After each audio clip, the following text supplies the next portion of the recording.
Magandang umaga po sa inyong lahat. Meron ako ditong jade plant o Crassula obata. Guys, tuwang-tuwa na naman yung aking mga lovebird at nandito na naman ako sa tabi nila. Re-repot ko lang guys. So pang indoor. Binili ni Mrs. Yan, mahilig yun sa mga pampaswerte o mga halaman na nilalagay sa loob ng bahay. So re-repot ko siya. Yan, gagawin nating parang grouping or parang grouping bonsai. Pwede rin forest bonsai. Yan. Tapos sa loob natin, sa loob ng bahay ko ilalagay. Okay. Ito yung aking kasong gagamitin na nabili.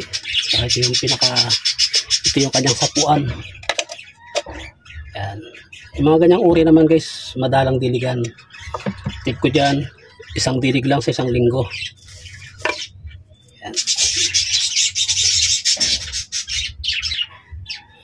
Okay, start na natin.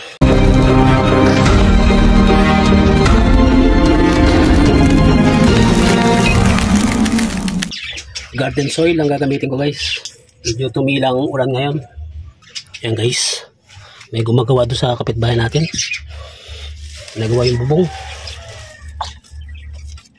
Ating mga bato.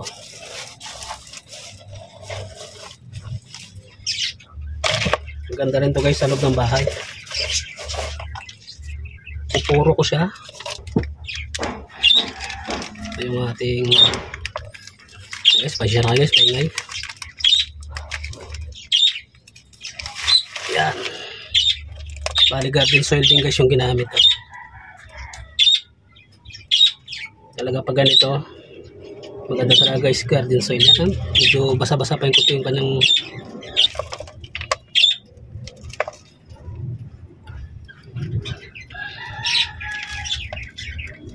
ayusin ko lang yung style niya guys. Medyo pabuka natin siya.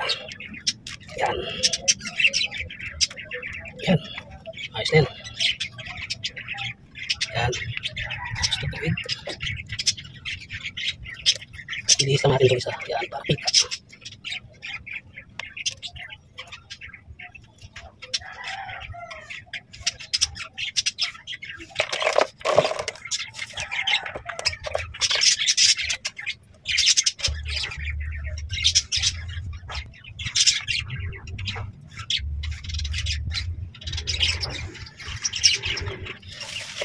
Ay, yung mga dahon niyan guys pag nalaglag huwag nyo itatapon, nabubuhay yan. Ano nyo sa lupa, dikit nyo na sa lupa, siguro mga 1 week o 2 weeks magkakaroon ng ugat yan. Para rin kasi itong ano eh, kataka-taka. Guys, itutuwid ko to.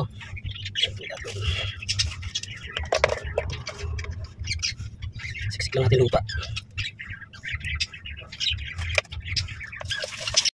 Ilisin lang natin.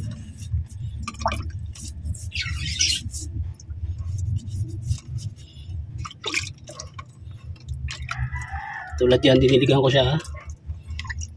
Ngayon ay Huwebes. So, para tandaan niya guys, yung talagang matigas na yung lupa niya. Saka na lang siya ulit diligan. Tuyo-tuyo na yung lupa. Mas maganda nga tuyo-tuyo talaga.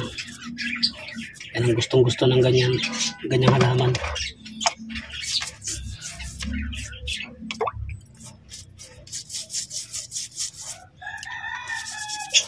Okay. Yan. Yan yung pinaka-front. Tanggalin natin ito isa. Yan dyan yung truck ng basura. Yan guys. Ito. Tatanim natin dito.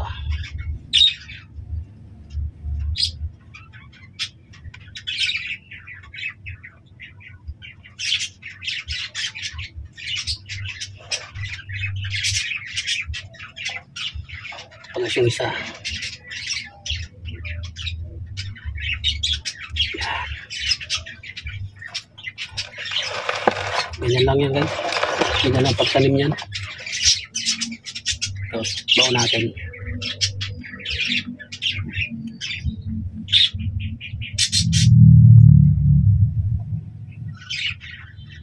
Ng mga pang-hormones yan. So okay na yan. Ito guys yung ating panapo. Yan.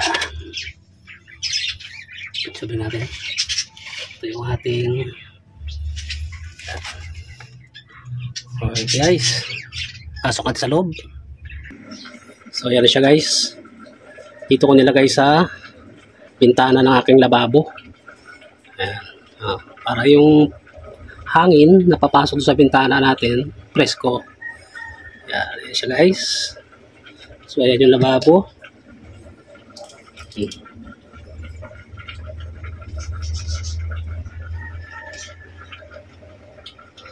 Ayan.